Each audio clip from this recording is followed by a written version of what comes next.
আমাদের সমাজের মানুষ একটু রাগ হলে বাড়িতে এসে দেখছে তরকারি হয়নি, তো তরকারি হয় না তো বউকে রাগ করে তালাক দিয়ে দেয়।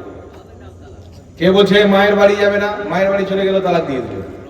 মানে ছোট্ট খাট্ট বিষয়ে তালাক। কবি আবার এক তালাক নয়, ডাইরেক্ট 1000 তালাক। আছে না নাই? কথা বলে। ইসলাম ধর্ম খুব সুন্দর। আল্লাহ তাবারাক ওয়া তাআলা বলেছেন পবিত্র কোরআনুল কারীম সূরা বাকারার মধ্যে, কোন ব্যক্তি যদি নিজের স্ত্রীকে 3 তালাক দিয়ে দেয় তাহলে সেই স্ত্রী তার প্রতি হারাম হয়ে যাবে যতক্ষণ পর্যন্ত সেই স্ত্রী না দ্বিতীয় স্বামীর সঙ্গে বিয়ে করে থাকবে। এটা কোরআন পাক সূরা বাকারার 230 নম্বর আয়াত।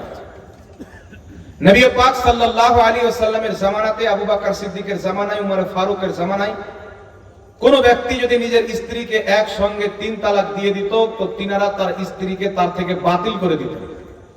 বুখারী শরীফের মধ্যে হাদিস আছেন, একজন মহিলা তার স্বামী তাকে তালাক দিয়ে দিয়েছিল, বলেছে অন্য স্বামীকে ইদ্দাত পালন করার পর বিয়ে করেছিলেন। তো সেই স্বামীটা তার অনেক বিরুদ্ধ হয়ে গেছিল, সহবাস করার শক্তি রাখতো না। আল্লাহর নবীকে সে মেয়েটি বলছেন, ইয়া রাসূলুল্লাহ, আমার প্রথম স্বামী তালাক দিয়েছে, ইদ্দাত পালন করার পর দ্বিতীয় জনকে বিয়ে করেছে, সে আমার সঙ্গে সম্পর্ক করাতে অক্ষম, তো আমি কি আমার পূর্বের স্বামীর কাছে ফিরে যেতে পারি? নবী পাক বললেন যে যতক্ষণ পর্যন্ত দ্বিতীয় স্বামীর সাথে সম্পর্ক না হয়ে যাবে ততক্ষণ পর্যন্ত আপনার পূর্বের স্বামীর কাছে ফিরে আসা বৈধ হবে। অর্থাৎ একজন স্বামী নিজের স্ত্রীকে 3 তালাক দিয়ে দিল, সেই স্ত্রী 3 ইদ্দাত পালন করবে, 3টা মাসিক হাইজ যাকে বলা হয়, পালন করার পর তার অন্য কোথাও বিয়ে দিতে হবে ভালোই ভাবে। যদি সে কোনোদিন ছাড়ে, তালাক দেয়, তাহলে আবার 3 মাসিক ইদ্দাত পালন করার পর প্রথম স্বামীর সাথে তার বিয়ে পড়ানো বৈধ হবে। আর যদি দ্বিতীয় স্বামীর সাথে বিয়ে দিয়ে সম্পর্ক না হয়, প্রথম স্বামীর জন্য চিরকালের মতো ওই মহিলা হারাম হবে। আমার আল্লাহ, আমার নবী হারাম করেছে। আর মার্কেটে কিছু মৌলবি এসেছেন আহলে হুদুস নাম দিয়ে, এই ওয়াহাবি মাতের মৌলবিরা মানুষকে জারু সন্তান বানাতে চায়। আর এদের নিকটে বেশিরভাগ পাবলিক তো পাবলিক, মৌলবিও হারামজাদা ঢুকে আছে। কারণ এদের মাসলাক হচ্ছে যদি স্বামী নামাজ পড়ে, স্ত্রী নামাজ না পড়ে, বিয়ে তালাক। স্ত্রী নামাজ পড়ছে, স্বামী নামাজ পড়ে না, বিয়ে তালাক। স্বামী বা স্ত্রী জেনে শুনে এক ওয়াক্তের নামাজ যদি ছেড়ে যায়, বিয়ে তালাক হয়ে যাবে। এটা নামদারি আহলে হাদিস নজদি ওয়াহাবিদের ফতোয়া। তাহলে আপনাকে বলি বাবা, পৃথিবীতে যত আহলে হাদিস আছে সবারই বাপ কোনো না কোনো দিন নামাজ ছেড়েছে, তাহলে সবারই মা তালাক হয়েছে কি হয়নি ওদের ফতোয়া অনুযায়ী? আর ওদের মায়েরা যখন তালাক হয়ে গেছে তো ওরা যে জন্ম নিয়েছে, তো ওদের ফতোয়ায় ওরা হালাল জাদা হবে না হারাম জাদা হবে? কথা বলেন। তাহলে চিন্তা করেন বাবা, এমন ফতোয়া দিয়ে দিচ্ছে যার কোরআন হাদিসের সাথে কোনো সম্পর্ক নাই। এরা মানুষকে বলতে চায় নবী পাকের যুগে, সাহাবা আবু বকর সিদ্দিকের যুগে, উমর ফারুকের যুগে 2 বছর পর্যন্ত 3 তালাককে একসঙ্গে 1 তালাক মনে করা হতো। মনে রাখবেন পৃথিবীর মুসলমান, এই মর্মে 2টি হাদিস পাওয়া যায়। একটি হাদিস হচ্ছে জয়ীফ হাদিস, আর একটি হাদিস হচ্ছে মাতরুকুল আমাল। এই 2 হাদিসের প্রতি কোন মুহাদ্দিস আমল করেননি, কোন সাহাবী আমল করেননি, কোন ফকি আমল করেননি। সুতরাং এই 2টি হাদিসকে পেশ করে 3 তালাককে 1 তালাক বানানো আর আবু জেহেলকে আর ইবলিসকে খুশি করা, জাহান্নামে নিজের জন্য কবর খোঁড়া। কথা বলতে পারছেন? সমস্ত মুহাদ্দিস, 4 মাযহাবের ইমামের এই বিষয়ে ইজমা হয়েছে যে কেউ যদি 1 বৈঠকে হোক, 3 বৈঠকে হোক, একসঙ্গে হোক, 4 বার হোক আর 10 জায়গাতে হোক, নিজের স্ত্রীকে যদি 3 তালাক দিয়ে দেয় তো 3 তালাকই হবে। কথা বুঝতে পারছে? এটা ইমাম আবু হানিফা, ইমাম আহমদ বিন হাম্বল, ইমাম শাফি, ইমাম মালিক, হযরত উমর ফারুক, হযরত আব্দুল্লাহ ইবনে মাসউদ, হযরত আব্দুল্লাহ ইবনে উমর, হযরত আলী, হযরত তালহা, হযরত সাদ বিন আবি ওয়াক্কাস, সবারই এটাই হচ্ছে ফতোয়া। কিন্তু বর্তমানে ইহুদি খ্রিস্টানদের ধর্ম প্রচারকারক আহলে হাদিস মৌলবীরা বলছে একসাথে যদি 3 তালাক দেয় তো 1 তালাক হবে, মানে মানুষকে হারামজাদা বানাতে চাচ্ছে। কথা বুঝতে পারছেন? আর 2টা হাদিস পেশ করবে, মাতরুকুল আমাল আর জয়ীফ হাদিস। এ বেটা জানে না যে কোন জয়ীফ হাদিস আর মাতরুকুল আমাল হাদিস দিয়ে কোন হারাম জিনিসকে বৈধ করা যাবে না। কথা বুঝতে পারছেন? হালাল হারামের জন্য সহিহ হাদিস লাগবে। এই জন্য পৃথিবীর মুসলমান একটা কথা মনে রাখবে, একসঙ্গে নিজের স্ত্রীকে 3 তালাক দেওয়া এটা হলো হারাম। আল্লাহর সীমাকে সীমা লঙ্ঘন করা, যে আল্লাহ সীমা করে দিয়েছেন এটাকে ভেঙে দেওয়া, সীমা লঙ্ঘন করাকে বলা হয়। কোন ব্যক্তি যদি নিজের স্ত্রীকে একসঙ্গে 3 তালাক দিয়ে দেয়, সেই ব্যক্তি হারাম কাজ করলো, গুনার কাজ করলো, এর কারণে আল্লাহ পাক তাকে জাহান্নামের শাস্তিও দিতে পারে, আল্লাহ পাকের মর্জি। কিন্তু পৃথিবীর মুসলমান কেউ যদি একসঙ্গে 3 তালাক দিয়ে দেয়, তবে তালাকটা হয়ে যাবে। দেনেওয়ালা ব্যক্তি পাপী হবে, কিন্তু তালাক হয়ে যাবে, মনে রাখবে। এবার কথা হচ্ছে, হুজুর যদি ফোনে তালাক দিল, স্বামী বলছে আমি ফোনে তালাক দিয়েছি 3 তালাক, স্ত্রী বলছেন আমি শুনতে পাইনি, তো ফোনের মধ্যে তালাক হবে কিনা? মনে রাখবেন, তালাক দেওয়ার অধিকার স্বামীর নিকটে রয়েছে। কোন ব্যক্তি যদি এখানে বসে বলে যে আমি আমার স্ত্রীকে 3 তালাক দিয়ে দিলাম, ওর স্ত্রী নাই এখানে, ওর পুরো খানদান নাই, স্ত্রীর খানদান নাই, ছেলেটারও খানদান নাই, ছেলে যদি বলে 3 তালাক দিয়ে দিলাম, ওই যে কোনো জায়গাতে দেখ স্ত্রী শুনুক আর না শুনুক, তালাক হয়ে যাবে। কারণ তালাক দেওয়ার অধিকার স্বামীকে আছে। তবে একসঙ্গে 3 তালাক দেওয়া হচ্ছে হারাম। আপনার স্ত্রীর সাথে জমে না, পরামর্শ করেন, বসে আলোচনা করেন, তবুও জমে না, তাহলে আপনি 1 তালাক দিতে পারেন। 1 তালাক দিয়ে যদি তাকে নিকাহ বিচ্ছেদ করে দেন, তাহলে আপনার সেই স্ত্রীকে পুনরায় কোনোদিন ফিরিয়ে যদি চান, তাহলে আর মিডিলে বিয়ে দেওয়ার কোনো প্রয়োজন পড়বে না। আর আমাদের দিকের যুবক বলছে তোকে 1 তালাক, তোর বাপকে 1000 তালাক। জি, বহরমপুর থানায় একটা বাড়িতে ফয়সালা করতে গিয়েছি, তো মেয়েটা বলছে তোকে 1000 তালাক আর তোর মাকে 2 তালাক। বুঝতে পারছেন? আমি বললাম মাকে কেন বলছে? মানে ওর মায়ের উপর রাগ করে তালাকটা দিয়েছে। বলছে তোকেও তালাক, তোর মাকেও তালাক। তো এরকম জাহিল গণ্ড মূর্খ আমাদের সমাজের মধ্যে রয়েছে। এই জন্য খবরদার মুসলমান, বৈধ কাজের মধ্যে সবচাইতে আল্লাহর অপছন্দনীয় কাজ হচ্ছে তালাক দেওয়া। নবী পাক বলেছেন তোমরা বিয়েকে সহজ করো, বিয়েকে। আর আমাদের দিকে এখন তালাককে সহজ করে দেওয়া হয়েছে। খবরদার, জীবনে কোনোদিন একসঙ্গে 3 তালাক দিবেন না, এটা হারাম এবং নাজায়েজ কবিরা গুনাহ হয়েছে। আর কোন ব্যক্তি যদি 3 তালাক দেওয়ার পর বাঁচার জন্য স্ত্রীর কোথাও বিয়ে দিতে হবে, বাবা চাই না, তালাক দিয়ে দিয়েছে, বলছে হুজুর আমি তো 2 তালাক দিয়েছি, মিথ্যা কথা বলে যদি আপনি আপনার স্ত্রীকে ফিরিয়ে এলেন, সারা জীবনে যতদিন স্ত্রীর সাথে সম্পর্ক করবেন সব জিনার খাতাতে লিপিবদ্ধ হবে। আল্লাহ জানে কি জানে না, জোরে বলেন। আর কোন ব্যক্তি যদি তার পক্ষ হয়ে মিথ্যা সাক্ষী দেয়, তাহলে সেই ব্যক্তিও কিয়ামতের ময়দানে মুস্তাহিকে জাহান্নাম হবে। এই জন্য কোন ব্যক্তি 3 তালাক দেওয়ার পর বাঁচার জন্য যদি বলে 2 তালাক দিয়েছি, তাহলে মৌলবি তো ফতোয়া দিয়ে দিবে, আপনি যেটা বলবেন সেই কথার উপরে ফতোয়া দিবে। কিন্তু বিরাদর ইসলাম, আপনার বিয়েটা হারামি থাকবে, বাচ্চা কাচ্চা হলে জারু সন্তান হবে। এই জন্য খবরদার, ইসলামের ব্যাপারে জানুন, ইসলামের ব্যাপারে বুঝুন। আর হুটুম করে মুখ দিয়ে তালাক শব্দ বেরিয়ে গেল, এই কথা কোনোদিন নিজের জবান দিয়ে উচ্চারণ করবেন না। আর আমাদের দিকে কিছু লোক মনে করে যে আমি স্ত্রীকে বিয়ে করেছি মানে আমার গোলাম চাকর নিয়ে চলেছে, আমি যা ইচ্ছা তা করতে পারি। এরকম কিছু লোকের ধারণা আছে কি নাই বাবা? বাড়িতে বসে আছেন, কাজকর্ম করেছে, তরকারিতে একটু নুন বেশি হয়ে গেছে, নুন কেন বেশি হয়ে গেছে, এবার স্ত্রীও কম নাই, বলছে মুনসা, ওটা মুনসা, খাবি খা, না খাবি না খা, এরকমই রান্না করবে। ওই যে আমাকে মুনসা বললি তোকে তালাক, মানে ঝগড়া বেড়ে যায়, তালাক দিয়ে দেয়। হয় কি হয় না বাবা? বিভিন্ন জিনিস নিয়ে হয়, আমাদের অভিজ্ঞতা আছে, আমরা বিভিন্ন জায়গায় কোনো মশলা দিতে গিয়েছি, এই জন্য আমরা জানি। তবে পৃথিবীর মুসলমান মনে রাখবেন, ইসলামিক নাজারিয়া কি হলো, আপনার স্ত্রীকে বিয়ে নিয়ে এসেছেন, আপনার ছেলে মেয়ের জন্য রান্না করা, আপনার মায়ের জন্য বাবার জন্য রান্না করা, এটা কিন্তু আপনার বউয়ের উপরে ওয়াজিব বা ফরজ নয়, বরং আপনার প্রতি লাজিম আছে যে আপনি আপনার স্ত্রীর খাবারটা কিভাবে আয়োজন করবেন। হোটেল থেকে মাঙাবেন, না নিজে রান্না করে খাওয়াবেন, না চাকরনি রেখে খাওয়াবেন, আপনার ব্যাপার। কিন্তু এটা আল্লাহর শুকরিয়া আদায় করেন যে আমাদের স্ত্রীরা আমাদেরকে রান্না করে দেবে। জি, ইসলাম যদি দেখতে যান তাহলে আপনাকে চুলার গোড়াতে বসতে হবে, কথা বলতে পারছেন? আর এখন তো সময় এমন হয়ে গেছে, ওর বাপকে রান্না করে দেওয়ার 14 গোষ্ঠীকে রান্না করে দেয়, আছে না? আর তরকারি একটু ইদিগিদি হয়ে যায় তো স্বামী তো গালে দিচ্ছে, শাশুড়ি মা বলছে তোর মা বাপ কি শিখাচ্ছে, রান্নাটাও শিখায়নি।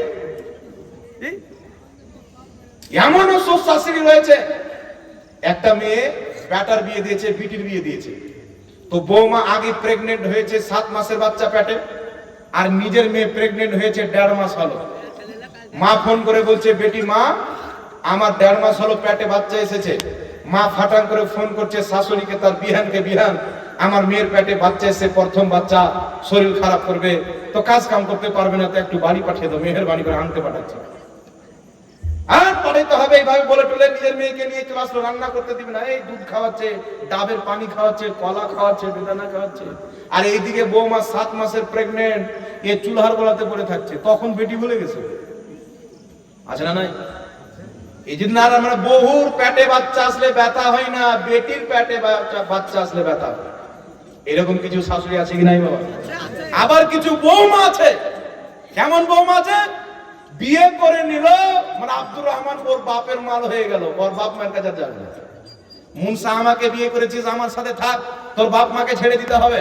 বেটা ইনকাম করে এসে বাপ মাকে যদি 2000 টাকা করে দেয় খরচ, 500 টাকা যদি দিতে দেখে নেয়, বাপ মাকে কোনোদিন আপেল দিতে দেখে নেয়, তো বৌমা করবে তাকে কেন দিচ্ছ, তোমার বাপ মাকে নিবে না আমাকে নিবে, বাপ মা নিলে আমাকে পাবে না, আমাকে নিলে বাপ মাকে পাবে না।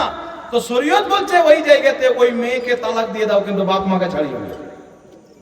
কিন্তু এরকম মেয়ে আছে কি নাই বাবা, জোরে বলেন?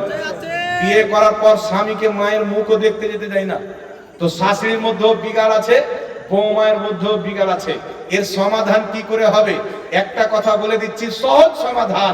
শাশুড়ি যেই দিন বৌমাকে নিজের মেয়ে মনে করবে, আর বৌমা যেদিন শাশুড়িকে নিজের মা মনে করবে, সব দ্বন্দ্ব শেষ হয়ে যাবে। এই দুটো জিনিস যদি মনে করে, তো সব দ্বন্দ্ব শেষ হয়ে যাবে। এই জন্য বিরাদর ইসলাম, আল্লাহ তাবারাক ওয়া তাআলা সুন্দর আমাদেরকে জীবন দিয়েছেন, জড়ি বানিয়ে আল্লাহ পাক পাঠিয়েছেন। ভালোবাসা সমাজের মধ্যে তৈরি করতে হবে, ভালোবাসা নিজের ফ্যামিলির মধ্যে তৈরি করতে হবে। আল্লাহ নবী মুস্তাফা একদিন বাড়ি এসেছেন, এক মিনিট, আল্লাহ নবী মুস্তাফা বাড়ি এসেছেন, আয়েশা পানি দাও। মায়েশা একটু লেট করছেন, আয়েশা কি করছো? মায়েশা রাদিয়াল্লাহু তাআলা আনহা বলছেন, আমি পানি পান করছি, করে নি তারপর আপনাকে দিচ্ছি। রাসূল পাক বললেন, তুমি যেই গ্লাসে পানি পান করছো ওই গ্লাসেরই অর্ধেক পান করে আমার জন্য অর্ধেকটা নিয়ে এসো। মায়েশার পান করা পানি অর্ধেকটা পান করলেন, আর অর্ধেক দুধটা পানি রেখে দিলেন। আমার নবী মুস্তাফা বলছেন, আয়েশা তুমি গ্লাসের কোন জায়গাতে মুখ লাগিয়েছিলে? মায়েশা বলছেন, এই জায়গাতে, যেই জায়গাতে মা আয়েশা মুখ লাগিয়ে পানি পান করেছিলেন, আমার নবী মুস্তাফা সেই জায়গাতে মুখ লাগিয়ে পানি পান করলেন। আমার নবী মুস্তাফা যেই দিন মাংস খেতেন, মায়েশা সিদ্দিকা রাদিয়াল্লাহু তাআলা আনহা যদি কোনো হাড্ডিকে চুষে রেখে দিতেন, আমার নবী মায়েশার চুষা হাড্ডিকে উঠিয়ে নিজে চুষতেন। এটি জোরে হবে না সুবহানাল্লাহ? স্বামী স্ত্রীর কি ভালোবাসা নবী মুস্তাফা শিখিয়ে দিয়েছেন পৃথিবীর মুসলমান। কিন্তু আজকে সেই ভালোবাসা আমাদের মধ্যে দেখতে পাওয়া যায় না। কথায় কথায় তালাক, কথায় কথায় এখন তো এমন হয়ে গেছে বাবা, একজনকে একটা মেয়ে বিয়ে করেছে, ওর ভালো লাগেনি, 1-2 বছর পর অন্য ছেলের সাথে পালিয়ে গেছে। মেয়ে গিয়ে কি করছে, কোর্টে গিয়ে ডিভোর্স করে দিচ্ছে, বা রেজিস্ট্রি অফিসে গিয়ে ডিভোর্স দিয়ে অন্য বিয়ে করে নিচ্ছে। আচ্ছা বলেন তো বাবা, একটা মেয়ে যদি তার স্বামীকে 50 বার ডিভোর্স দেয়, তালাক হবে? কথা বলে, তালাক হবে? কোনদিন তালাক হবে না। কারণ তালাক দেওয়ার অধিকার তো ছেলের হাতে। কিন্তু আপনি যদি খোঁজ লাগান আমাদের এলাকাতে, মুর্শিদাবাদী খোঁজ লাগান, লাখো মেয়ে আছে, লাখো মেয়ে স্বামী তালাক দেয়নি, কোর্ট থেকে ডিভোর্স পাঠিয়ে বিয়ে করে নিয়েছে। তাহলে ওই বিয়েটা হালাল না হারাম? স্পষ্ট শরীয়তে হারাম। আর যেই উকিল এইগুলো করাচ্ছে, ও বেটা তো বিনা হিসাব কিতাবে জাহান্নামে যাবে। কিছু রেজিস্ট্রি অফিসে জাহিলদেরকে সরকার বসিয়েছে, কাজী উমুক, কাজী উমুক, এ বেটার কাজ দিয়ে ডিভোর্স দিয়ে দিল, অন্য কারোর সাথে বিয়ে পড়িয়ে দিল। নাম ফের দেখবেন আব্দুল রহমান, আব্দুল গাফফার, নাম মুসলমান, কিন্তু শরীয়ত বিরোধী কাজ করতেছে, কোরআন বিরোধী কাজ করতেছে, হাদিস বিরোধী কাজ করতেছে। তো এই যে কাজী অবৈধ কাজ করছে, এই কাজী তো সবার আগে জাহান্নামে যাবে, ঠিক না বেটি? এই জন্য সচেতন হতে হবে মুসলমান। আপনার মেয়ে যদি কোনো ছেলের সাথে বিয়ে দিয়েছেন, আপনার মেয়ে বলছেন সেই ছেলের সাথে আমি থাকবো না, তাহলে আপনার কর্তব্য হচ্ছে কি, সেই ছেলেকে তার বাপ মাকে দিয়ে, লোকজনকে নিয়ে গিয়ে বুঝিয়ে তালাক নিয়ে নেওয়া। কথা বুঝতে পেরেছেন? তালাক নিয়ে নেওয়া। যদি না দেয়, বুঝিয়ে টুঝিয়ে লোক লাগে, যেমন করে হোক তালাক নেন।